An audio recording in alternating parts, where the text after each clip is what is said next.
Bonsoir tout le monde, très bon vendredi à vous, bienvenue autour du chapeau, très content de vous accompagner pour une autre émission, cette fois l'édition du vendredi 18h30, très content d'être des vôtres. Il y a beaucoup de nouvelles, on va aller dans le monde du sport, mais avant la question quiz, quel est le nom du club de Eugénie Bouchard au World Tennis Team, qui est une compétition de tennis qui se passe présentement aux États-Unis? Est-ce que c'est les Freedoms, est-ce que c'est les Lasers ou est-ce que c'est le Smash?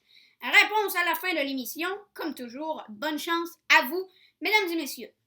Maintenant, dans le monde du sport, l'équipe d'expansion de Seattle dans la Ligue nationale de hockey a dévoilé son nom. C'est le Kraken de Seattle qui sera la 32e formation du circuit Batman à compter de la saison 2021-2022, donc à l'automne 2021. C'est le Climate Pledge Arena, anciennement le Key Arena, qui logera cette formation.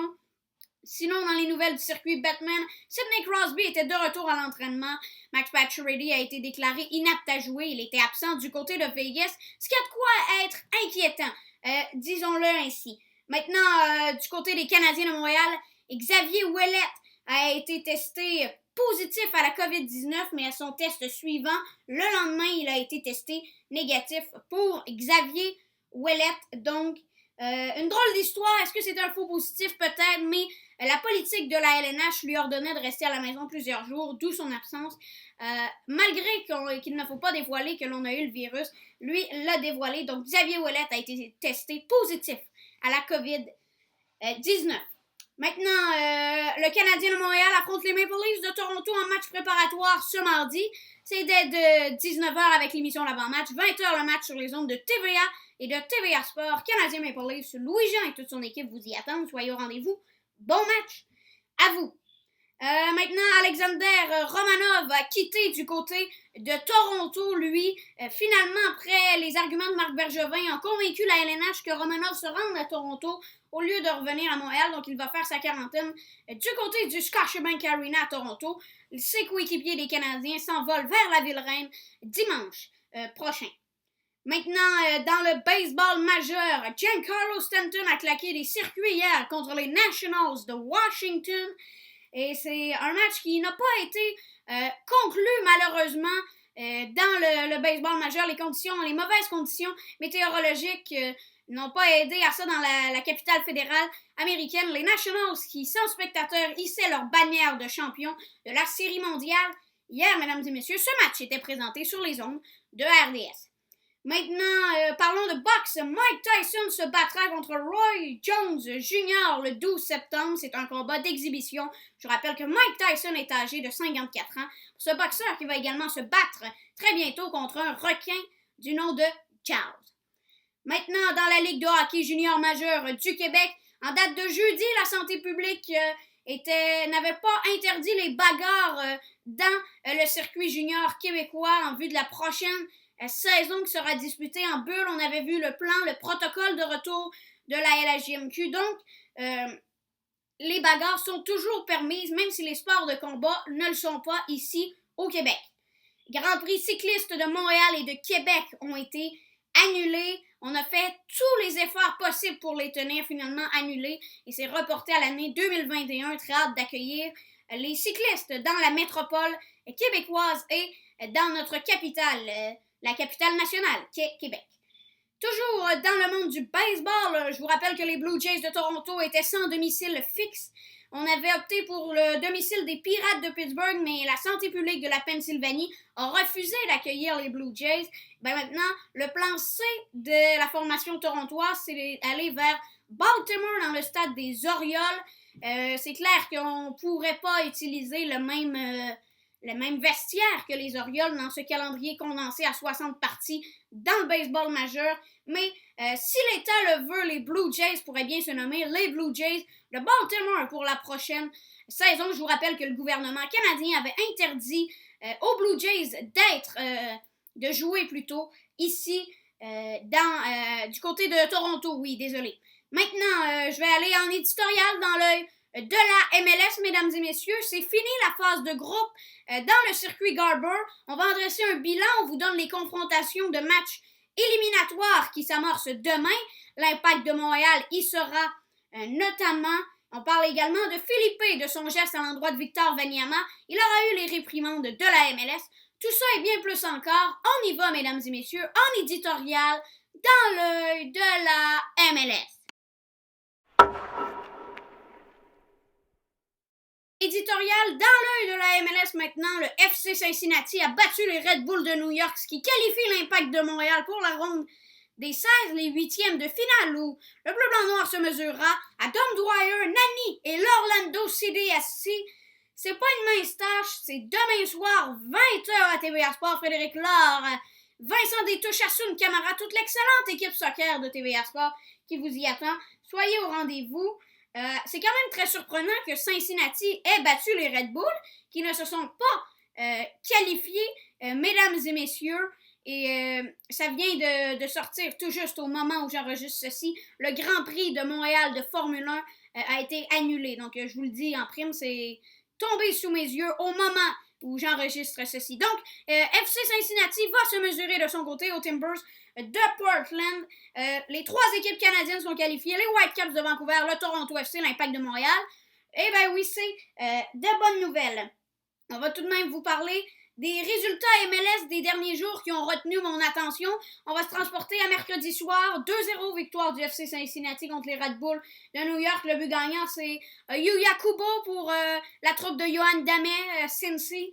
Donc, belle victoire. Hier soir, on avait un match entre le Galaxy de Los Angeles et le Dynamo de Houston, advenant un match nul ou une victoire du Galaxy par plusieurs. Il faudrait gagner par 4 buts du côté du Galaxy pour se qualifier. Mais là, on a eu un match nul, donc, et Houston et le Galaxy est éliminé. C'est le New York City FC qui va de son côté affronter l'ennemi juré de l'Impact de Montréal, Josie Altidore, Ayo Akinola, Pablo Piatti, Alejandro Pozuelo, Quentin Van Berg, le Toronto FC, comme je l'ai dit, l'ennemi juré, ceux que l'on surnomme même les clowns ici à Montréal. Oui, ça va jusque-là. Mais c'est tout de même un match nul de 1-1, ce qui est surprenant parce que le Dynamo qui a dirigé ce match, qui avait le momentum et qui avait l'avance jusqu'aux arrêts de jeu de la 90e minute où le Galaxy a créé l'égalité. Et de la manière que je vois ça, le Galaxy a dit au Dynamo, on va créer l'égalité, les deux on va perdre, pas juste nous, on vous amène avec nous dans la défaite, dans l'élimination. Les deux formations retournent respectivement en Californie et au Texas, vu cette élimination, comme je l'ai souligné. Maintenant, nouvelle MLS, l'attaquant, le milieu de terrain de DC United, Felipe, avait été d'un geste disgracieux contre Victor Wembanyama dans le match entre DC United et l'Impact de Montréal.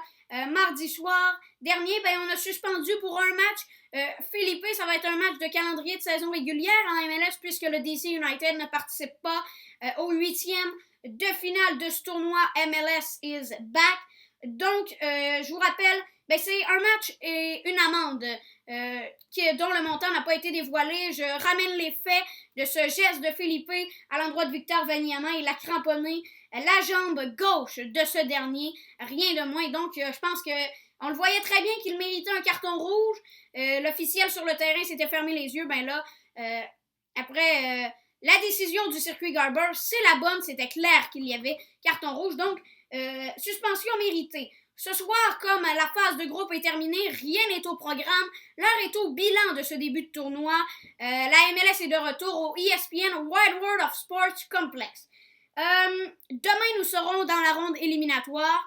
Il y a 2 matchs au programme. Demain, Impact Orlando CDSC. L'Union de Philadelphie affronte également le Revolution de la Nouvelle-Angleterre. Donc, je vais y aller d'un bilan de la phase de groupe. Je trouve que ça s'est très bien déroulé. La bulle qui a été étanche, on a rapporté aucun nouveau cas de COVID-19, excluant les clubs de Dallas et de Nashville qui ont été exclus du tournoi en raison d'un trop grand nombre de cas, justement. Bon, c'est sûr que c'est triste pour ces formations qui vont reprendre les 3 matchs plus tard. Et je vous rappelle que les matchs de phase de groupe comptaient pour le calendrier régulier, la saison régulière de la MLS. Comment allons-nous poursuivre cette saison après ce tournoi du côté d'Orlando en Floride? C'est une bonne question. On n'en sait pas plus, mais on devrait en savoir plus, cependant, au courant de la ronde éliminatoire. 16 équipes sont toujours en vie dans ce tournoi. Dans quelques instants à peine, je vais vous donner les affrontements de cette ronde éliminatoire, mesdames et messieurs. Donc, moi, je trouve que ça s'est bien déroulé. Oui, la bulle a été étanche à Orlando. Les équipes ont bien fait. Les partisans peuvent être contents de l'impact d'une certaine manière. Alors, je pense que c'est très bien réussi de la MLS, pardonnez-moi. Donc, j'ai envie de vous dire, je lève mon chapeau au circuit. Pardonnez-moi, au circuit Garber, qui a très, très, très, très bien fait. Dans les circonstances, ça n'a pas été parfait, mais moi, je trouve qu'on a retrouvé l'ambiance d'un bon match de soccer, ce que l'on aimait de la MLS à la base. Et si ça a donné le goût au soccer à certains amateurs, dont je fais partie, j'ai eu le goût au soccer en raison de ce tournoi, ben c'est tant mieux. Je pense que c'est mission accomplie pour la phase de groupe de la MLS. Maintenant, on passe aux choses un petit peu plus sérieuses. La phase éliminatoire, on joue pour une place en Ligue des champions de la CONCACAF en 2021 et un gros lot d'1 million de dollars. Les affrontements Impact Orlando City SC, c'est ce samedi et 20h, 22h30, Union Revolution, tout ça sur les ondes de TVA Sport. Maintenant, on se transporte à dimanche 20h30, Toronto FC, New York City FC et Sporting Kansas City, Whitecaps de Vancouver à 23h. Tout ça également TVA Sport lundi. Match à 20h30, Earthquakes de San Jose, Real Salt Lake et à 23h, Saunders de Seattle, LAFC, Diego Rossi, TVA Sport aussi, et mardi, Crew de Columbus, Minnesota United FC, 20h, 22h30, FC Cincinnati, Timbers de Portland, TSN, ESPN de ce côté, Timbers, FC Cincinnati, c'est à 22h30. Alors, là, on est au bilan. Quelles sont vos conclusions? Je suis curieux de les connaître, mais moi, je pense que c'est mission accomplie pour la MLS, et c'est tant mieux. Nous voici à la chronique à la ligne des 3 points avec Mathieu Ferland. Bon vendredi, Mathieu, ça va bien? Oui, ça va très bien. Toi, Gabriel? Ça va très bien, merci. Le slogan de la NBA est « It's a all new game ». Est-ce que ça se voit, Mathieu? Bien, ça se voit parce qu'on a vu les premiers matchs d'exhibition à partir de mercredi. Puis on voit que c'est un tout nouveau it's a all new game. Donc, c'est une toute nouvelle façon de jouer. Les terrains, c'est très spécial. Il n'y a aucun spectateur. Les joueurs sont placés un peu comme dans les gradins espacés. On respecte tous les principes de distanciation sociale. Et moi, j'aime beaucoup ce que je vois. Donc, pour que les joueurs qui sont à domicile, en guillemets, se sentent à domicile, on a des écrans tout autour du terrain aux couleurs de l'équipe à domicile. Il y a beaucoup d'animation. Alors, c'est très vivant. Ça fait vraiment du bien de revoir du sport, puis surtout de la qualité comme ça de la NBA. Oui, et ça augure bien. Je pense que c'est de très bonnes nouvelles, comme tu l'as souligné. Tu l'as dit, les premiers matchs préparatoires ont été joués. Comment ça s'est passé sur le plan de la partie? Bien, ça s'est très bien passé. Il y avait des inquiétudes à savoir est-ce que les joueurs vont être rouillés, est-ce que le niveau de jeu va être le même que quand on s'est quitté il y a 4 mois. Et je peux dire que pour les 2 premiers jours de match d'exhibition, on n'est vraiment pas déçus. On a eu d'excellents matchs, d'excellents spectacles. Nos joueurs vedettes ont bien performé. Surtout, je pense, mention spéciale au joueur par excellence, Giannis Antetokounmpo, qui a vraiment une belle performance de 22 points avec les Bucks de Milwaukee. On a aussi vu LeBron James, qui a eu un très bon match, malgré une défaite de 108-104 contre les Mavericks. Oui, et Antetokounmpo, il est cachetier parce qu'il avait dit qu'il n'avait pas de panier pour s'entraîner chez lui. Et finalement, il en avait. Il voulait juste déjouer les pronostics selon ce qu'il nous a dit cette semaine. Très intéressant. Les 8 matchs de saison régulière qui seront disputés à Orlando comptent-ils pour les honneurs individuels, Mathieu? Non, ça a été décidé que c'est, dans le fond, pour les honneurs individuels, c'est seulement la vraie saison, en guillemets, donc qui s'est terminée au mois de mars, qui va compter pour les honneurs individuels.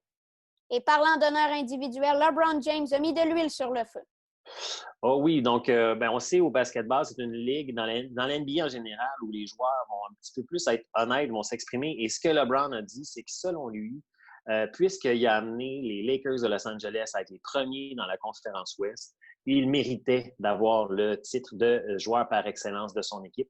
Donc, et je pense qu'il le dit avec raison. Peut-être qu'on pourrait lui reprocher de manquer un peu de modestie, mais en fait, l'exploit qu'il a fait d'amener une équipe qui était dans le bas du classement jusqu'à la première position comme ça, il y a pas mal juste un joueur de la trempe de LeBron James qui était capable de le faire. Donc, ce serait un titre qui serait mérité, effectivement. Oui, il n'a pas la langue dans sa poche, LeBron James. Toujours très bon. Merci, Mathieu, et on se retrouve vendredi prochain. Bien, merci. À vendredi prochain. Merci.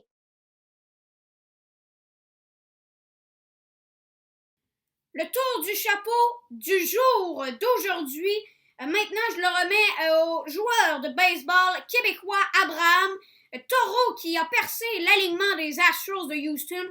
On connaît son histoire, avait participé au match, de l'excellent match de Justin Verlander contre les Blue Jays l'année dernière. On avait tous entendu Roger Brulotte s'exclamer au micro de TVA Sport. Et soit dit en passant, le baseball est de retour ce soir sur les ondes de TVA Sport avec un match Blue Jays Rays au Tropicana Field. Jacques Doucet et Roger Brulotte, fort probablement vous y attendre. Bon match à vous, soyez au rendez-vous également. Donc, chapeau à Abraham Taureau, ce qu'il fait. Et il peut pousser tous les Québécois, toutes les Québécoises à vouloir faire du baseball, à vouloir jouer dans le baseball majeur. C'est un rêve qui est possible. L'inspiration avait été Russell Martin dans le passé. Ben là, l'inspiration, on la voit, Abraham Taureau, il l'incarne, cette inspiration. Alors, je lui lève mon chapeau au nom de toute l'équipe de l'émission ici au Tour du Chapeau. Abraham Taureau, tu es récipiendaire de notre prix Tour du Chapeau du jour, aujourd'hui, du vendredi 24 juillet 2020. Félicitations à toi. Maintenant, tournons-nous du côté de notre question quiz que je vous ai posée dès le début de l'émission. Quel est le nom de la formation de Eugénie Bouchard World Tennis Team? Est-ce que c'est les Freedoms, les Lasers ou le Smash? La réponse, c'est le Smash. Félicitations à vous qui avez obtenu cette bonne réponse. Donc, c'est une compétition de double. Il y a des Américaines telles que Sloane Stephens qui sont donc le World Tennis Team Eugénie Bouchard dans le Smash. Elle fait très bien et elle sera d'un des tournois de retour à Palerme de la WTA. Donc, bonne nouvelle de ce côté. C'est également ce qui met fin à cette émission du Tour du Chapeau. 18 émissions plus tard, une pause s'impose pour l'émission. Nous prenons 2 semaines de congé, de vacances. Nous serons de retour avec vous le 10 août. Si je ne me trompe pas, à vrai dire, oui, c'est le 10 août. Entre-temps, vous aurez des capsules à la ligne des 3 points avec Mathieu Ferland le vendredi. Alors, merci à vous de nous avoir suivis. Je veux également remercier toute mon équipe autour du chapeau. Mathieu Ferland, collaborateur, les invités qui sont venus parmi nous, tous ceux qui m'ont aidé dans ce magnifique projet qu'est le Tour du Chapeau.